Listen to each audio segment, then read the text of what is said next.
রাধে রাধে। একজন অনেক বড় বিজনেসম্যান ছিল, তার কাছে কোনো জিনিসের কমই নেই। গাড়ি বাড়ি ধন দৌলত সব কিছু পরিপূর্ণ বিজনেসম্যান একজন। একবার তার বিজনেসে অনেক বড় লোকসান হয়ে গেল। এই লোকসান হবার জন্যে সে তার সব কিছু হারিয়ে ফেলল। লাক্সারি গাড়িয়া বাড়ি ঘর ধন সম্পত্তি সব কিছু হারিয়ে ফেলল। এবার সে তার রিশতেদার, তার বন্ধু বান্ধব, ফ্রেন্ড সার্কেল সবার কাছে গেল, সবার কাছে গিয়ে হাত পাতল, আমাকে হেল্প করো, আমাকে হেল্প করো। কিন্তু তাকে কেউ হেল্প করলো না, কেউ করলো না। এমন সময় তার এক বান্ধবী ছিল, সে তাকে বলল, তুমি এক কাজ করো, অমুক জায়গায় একটা জঙ্গল আছে, সেই জঙ্গলে একটা সাধু বাবা আছে, সেই সাধু বাবা ভূত ভবিষ্যৎ সব কিছু বলে দিতে পারে, তুমি তার কাছে চলে যাও।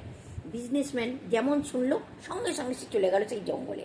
সেই জঙ্গলে সাধু বাবার কাছে গেল, গিয়ে সাধু বাবার কাছে যখন তার বসলো, তখন সে কিছু বলতে যাবে, সাধু বাবা বললো, না পুত্র, তুই কিছু বলিস না, আমি সব জানি তুই কেন এসেছিস আমার কাছে, তুই একটু দাঁড়া।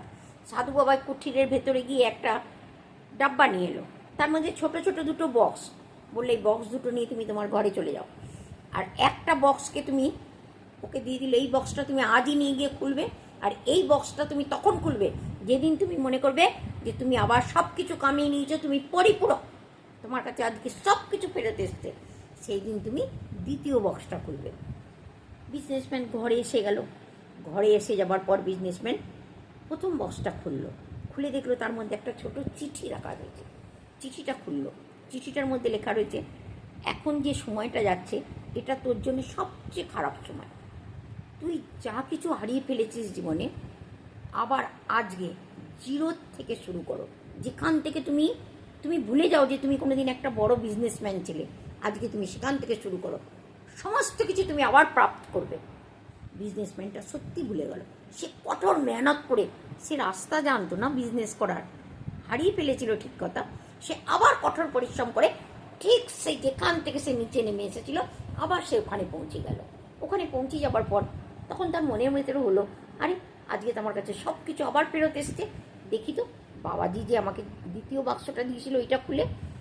দ্বিতীয় বাক্সটা খুললো, খুলে দেখলো ওর মধ্যে একটা ছোট্ট চিঠি রয়েছে। চিঠিটা নিয়ে সে পড়তে শুরু করলো। তাতে লেখা রয়েছে, তোমার এখন সবচেয়ে ভালো সময়, তোমার এখন সবচেয়ে ভালো সময়, তোমার কাছে সব কিছু ফেরত এসে গেছে, কিন্তু পুত্র তুমি ভুলে যেও না, এটাও তোমার কাছে থাকবে না, সব চলে যাবে। কোনো কিছু জীবনে স্থায়ী নয়, সব কিছু হচ্ছে ক্ষণস্থায়ী। আমাদের এই জীবনটা এটাও স্থায়ী নয়, আজ আছে কালকে চলে যাবে।